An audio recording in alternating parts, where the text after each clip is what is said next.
আজকের রেসিপি হচ্ছে ইলিশ পোলাও। আমার খাওয়া বেস্ট ইলিশ পোলাও, তাই এই বেস্ট রেসিপিটা আমি আপনাদের সাথে শেয়ার করতে যাচ্ছি। প্রথমে আমি 1 কাপ পেঁয়াজ কুচি বেরেস্তা করে নিচ্ছি। এরপরে একটা বাটিতে দিয়ে দিলাম 1/4 কাপ টক দই।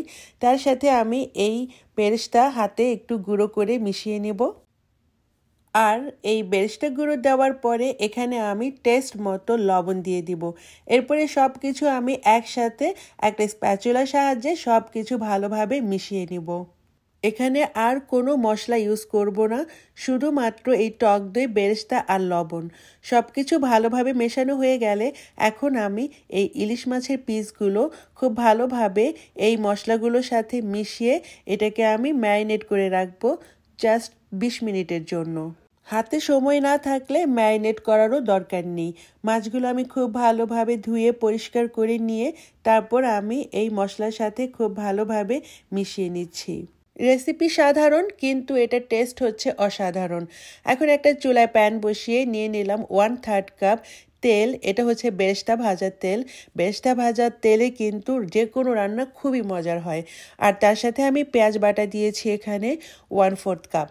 এরপর আমি পেঁয়াজটাকে একটু ভেজে তারপরে দিয়ে দিলাম এখানে আমি 1 চা চামচ মরিচের গুঁড়ো। ব্যাস একটু ভালোভাবে এখন ভুনে নিব।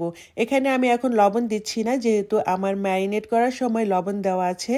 তো মশলা কষে গেলে আমি এখন ম্যারিনেট করা মাছের টুকরোগুলো দিয়ে দিচ্ছি একে একে। এই রান্নায় যদি আপনাদের কাছে মনে হয় তেলের পরিমাণটা একটু বেশি, আপনারা চাইলে একটু কমিয়েও নিতে পারেন। এরপরে আমি এই মশলাটাও একটু দিয়ে দিলাম। এরপরে মাছগুলো আমি উল্টে দিচ্ছি। চুলার হিটটা কিন্তু মিডিয়াম হিটে আছে। এরপর মাছগুলো উল্টে দিয়ে আমি এটাকে ঢেকে রান্না করব 20 মিনিটের জন্য। ইলিশ মাছ সেদ্ধ হতে একদমই সময় লাগে না, অল্প সময় রান্না হয়ে যায়। এরপর আমি মাছগুলো আবারও একটু উল্টে দিলাম। এই সময় আমি একটু লবণ টেস্ট করে দেখেছিলাম, আমার লবণ আর একটু দরকার, তাই আমি টেস্ট মতো আর একটু লবণ অ্যাড করে দিলাম।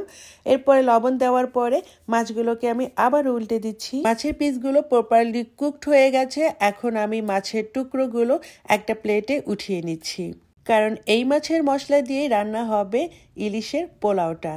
তো আমি এখন চুলায় একটা হাঁড়ি বসিয়ে সেখানে দিয়ে দিচ্ছি 1 টেবিল চামচ ঘি। তার সাথে দিচ্ছি 2 টেবিল চামচের মতো তেল আর দিচ্ছি পেঁয়াজ কুচি। এরপরে আমি একটু হালকা ভেজে এখানে দিয়ে দিলাম 1 চা চামচ আদা বাটা।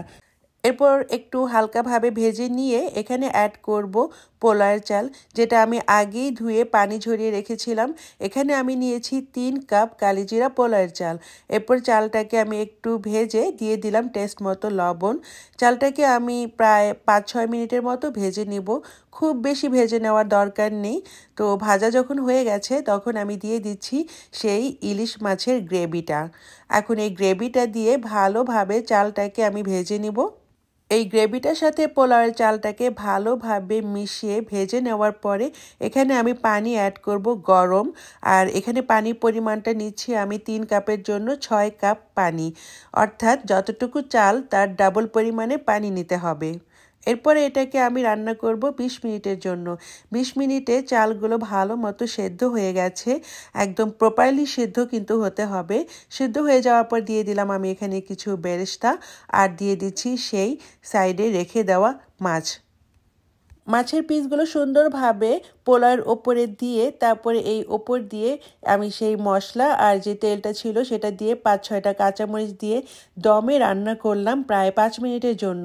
এরপরে মাছগুলো উল্টে দিলাম। ব্যাস রেডি হয়ে গেছে অনেক মজার ইলিশ পোলাও। আপনারা একবার বাসায় যদি ট্রাই করেন তবেই বুঝবেন এটার টেস্ট যে কত মজা। একবার খেলে সারা জীবন এটার স্বাদ মুখে লেগে থাকবে। কি যে মজার এই ইলিশ পোলাও। আজকের রেসিপি ছিল এই ইলিশ পোলাও। সবাই ভালো থাকবেন। Thank you so much for watching.